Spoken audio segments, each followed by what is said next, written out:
Pet owners demanding workplace leave. Let's have a look. Hello everyone, Florian.Heise here, and welcome to another episode of HeiseSays. Grab your stein of coffee, because you're definitely going to need it for this one. This is about pet owners. A petition demands workplace leave entitlements for pet owners, because apparently a pet is exactly the same as a child. Exactly the same as a child. And no, it's not. If you think it is, it's not. If you're posting it all over Facebook like it's your furry kid, come on. That's just heading down the path of crazy cat lady. And you know why. Exposure to the feces of felines causes mental illness over the long term. That's science, guys. That's why we have crazy cat ladies. So let's have a look at this. But before we jump on this bandwagon of pet owners wanting more entitlements, everyone wants more bloody entitlements all the time. We're such an entitled culture. It's ludicrous. Let's look at, well, a responsibility that people are shirking. Our birth rates. So, our birth rate is well below replacement rate, everyone. You need 2.1 births per woman to ensure the continuation of your culture and civilization. No civilization has ever come from such low levels back. America barely has it. Japan has got no chance. And Australia isn't even there. Europe is, well, their birth rate just isn't meeting the numbers that are needed. But don't worry, that there'll be, a replacement in Europe. It's happening. Immigrants will come in and the culture will change. It's just, history repeating itself in some ways. But if we have a look here, our birth rate, our current fertility rate is 1.83 births per woman, a 0.55% decline from 2020. So it's heading down. Our birth rate is heading down, which is kind of sad.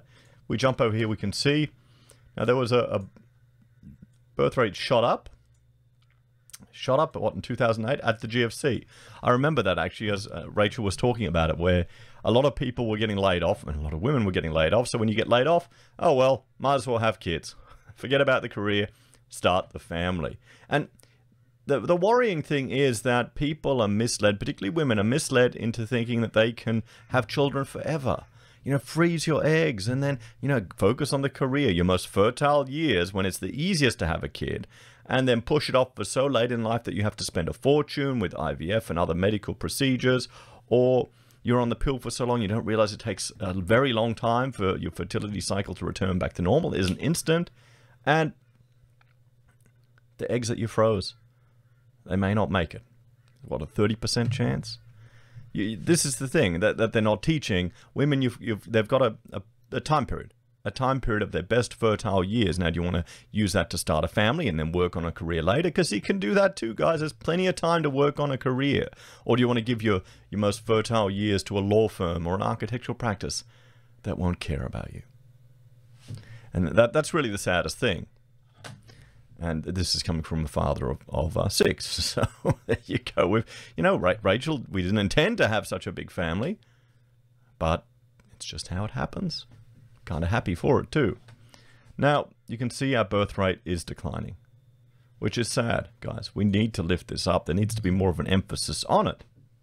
And being a parent should be held in high esteem. Being a mother should be raised up again in high esteem, everyone. People shun it in some regards. I think having a career, if anyone dares to suggest they'd even want to be a stay-at-home mother to take care of their own kids, we can't have that. We can't have that. The culture shifted so far to this perverse situation where a mother can't even raise her own kids. It's expected that you put them into daycare and the state raises them. It's sad. So let's have a look at what the pet owners are demanding here. And don't get me wrong, I like pets. I had one as a kid. Once I get the extension done here, I'm going to sneak a dog in the house, definitely, but not while the kids are also young. But still, they're not children. I don't care what you say. I don't care what people post on Facebook. Oh, my fairy kids. They're not a child. Okay? With more pets than people in Australia. Well, there you go. That's a problem. About 29 million pets compared to about 25.7 million people. Pressure is mounting on businesses to acknowledge the role domestic companions play in our lives. It's a pet. Okay? A pet. New data reveals 81% of pet owners want greater flexibility in the workplace when it comes to take care of their pets. It's a pet. What do you have to do? Take it to the vet once in a blue moon? I can understand why people want to work from home because the pets get lonely. Because, you know, if you lock them up, they've got nothing to do. More than 60% say they don't feel supported by the workplace to do this. Yeah, I don't blame you. I'm surprised it's not 100%. It seems like a stupid idea. I'd rather you bring your pet to work. We had one guy we hired, a Korean guy, and he'd bought like a stereotypical little tiny handbag dog for his girlfriend. And he brought it to work. And this little thing, it was barely a dog. It was so small. You know, like tiny. And, you know, it'd run around and you know, make a mess and that type of stuff. But, you know, I mean, I really wasn't worried about it. I was more worried about the dog getting hurt by my children because it was so tiny.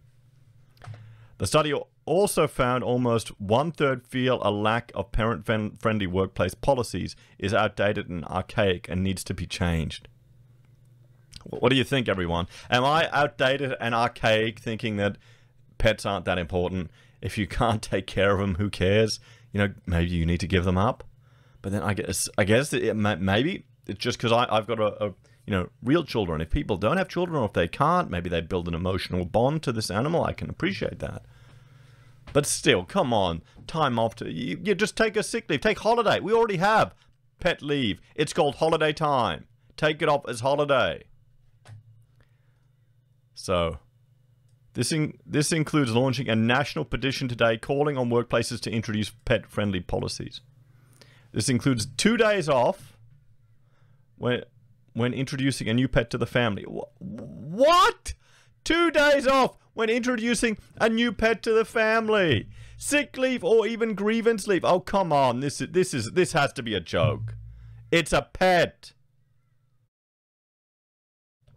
2 days off when introducing a new pet to the family. Oh, boy. That's called a weekend. Okay? You buy it on Friday. You bring it home on the weekend. You don't need time off. This is just... What's happening to our country? Why are we talking about this type of stuff? Come on. How can someone, you know, want to be a CEO of pet culture? Are they, you know, I gotta look them up. Are they like a food brand? They have to be. How can this be the aspirations of your career? Asking for time off when people bring pets to the house. This is why Australia can't compete overseas. All these people going, oh, we need to bring manufacturing back here. Yeah, sure. You think the Chinese people working in the factories over there are going to get 2 days off when they bring a pet home? No, they're not. Come on. Oh, they're so entitled to even ask for this stuff. Unbelievable. Can't believe I'm getting so annoyed by it. It just rubs me the wrong way. It just screams bloody entitled. Are these people from my generation? I definitely am a geriatric millennial if other millennials are asking for this bullshit, okay? I can tell you that now. You get a pet, it's your responsibility. I mean, look at them. Have a kid, you losers, not a dog. Come on. Oh, I'm trying not to swear. I'm being good. Being good. Anyway. Adding the business will be introducing their own paternity.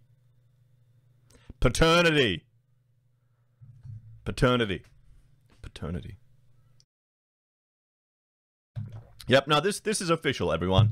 We are seeing the decline of Western civilization. This is the decline of empire. This is the decline of the West. This is the decline of you know, liberal, free civilization now. Okay, so... Here's the thing. If Australia gets bought up by China, you know, Chinese come over here and they infiltrate our political system, at least we won't have this woke bullshit. Okay? Come on. This can't be real. Is it April Fool's?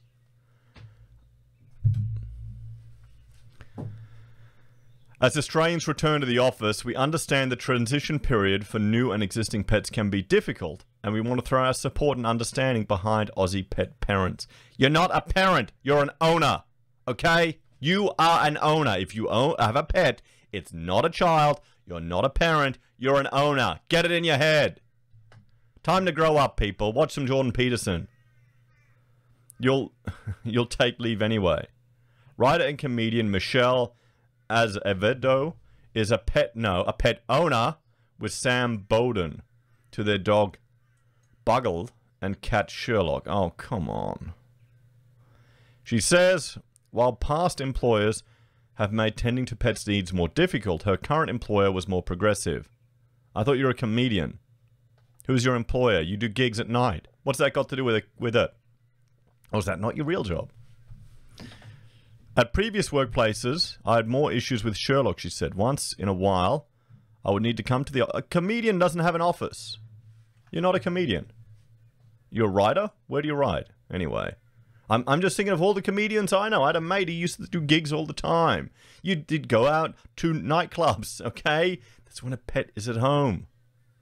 Once in a while, I would need to come to the office a bit late because Sherlock was sick or knocked over a vase and would cut himself if I didn't clean it. My employer definitely would not understand. Yeah, no, okay? My dog's sick. My cat's sick. That's why I'm late. Come on. When it comes to your pet's well-being, you need an area of understanding. It's not an area that you want to be micromanaged. My current boss was saying when it comes to people taking leave to care for their pets, people are going to take leave anyway. They will put their pets first over work. So you need to give them the opportunity, not just for their well-being, but to help them be better in your business. I'm definitely a geriatric millennial. I cannot relate to any of this stuff. It's a pet, guys. It's a pet. It's not a child. It's a pet. You go and buy them and you own them. Here we go. Owners. Pets come first. I keep thinking of that South Park PETA group. They got eaten by all the animals. Grieving a family member. With 1/3 of Aussie pet owners seeing their pet as a child or baby. That's a mental illness. That is a mental illness, everyone. You're humanizing an animal. That's dangerous. According to the Pet Culture Survey, Bald HR founder Rebecca Houghton said this can translate differently in the workplace. Love, care, and grief, the feeling, responsibility, and devastation that is associated with personal caregiving, be that a parent, child, or pet, should all be treated the same way, she said. The pet versus child debate is a values-based argument. It means no one can ever be proven right or wrong. No, we can. We can. Children are more important to animals. Children will continue our civilization and our culture. Animals will not. Animals aren't sentient or self-aware. There you go. There's the debate. Over. So making a decision based on the values of your organization and accepting whatever your decision is, it won't make 100% of your team happy. Nothing ever will. Pets in work are not the answer. As for allowing pets in the workplace, Houghton is not convinced. I can see pets at work being troublesome, she said. Yeah, allergies, toilet training, fur everywhere, and bad behavior and smell isn't everyone's cup of tea, and I pity the cleaners. So, there you go, everyone. What do you reckon? What do you think? Do you think we should start giving people 2 days off when they introduce a pet into the family? Am I just an out-of-touch geriatric millennial? Is that what this is? Am I just too old-fashioned, thinking children are more important and work comes before a pet? Come on. It's a pet. You own it. If it dies, you buy another one. If the kid's sad, you buy one that looks like it and tell them it's the same one. It doesn't work, I know, but still, come on. So, what's the solution to this, everyone? It's real simple. Real simple. Have kids. Okay? Have kids. Learn about your biology. Realize that if you're putting off having children for so long and replacing it with animals, you may be missing out on the opportunity. It's that simple, and it's really sad. It is sad, guys. Because it's an animal, not a human. You're not a parent of an animal. You're a master and an owner. Come on. Anyway, thanks for watching. Like, share, and subscribe to the channel. If you're a fan and enjoy the content I create here, maybe even the more ranty ones, which this has turned into, support the channel by liking and subscribing and sharing the content. If you want to support us a little bit extra, there are a few ways you can. You can sign up to YouTube or Patreon to support us financially. You can join or use our referral links for SelfWealth or Stake, where Every time you sign up for SelfWealth, we each get 5 free share trades, guys, which is fantastic. Every time you fund a stake account, we each get 1 free share. If you can also use our affiliate links at Amazon, eBay, Independent Reserve, or AussieBroadband, buy a merch from HeiseSays, or use Gold Pass or PayPal. Take care, have a great day, and watch out for people wanting Peternity. I'll see you later.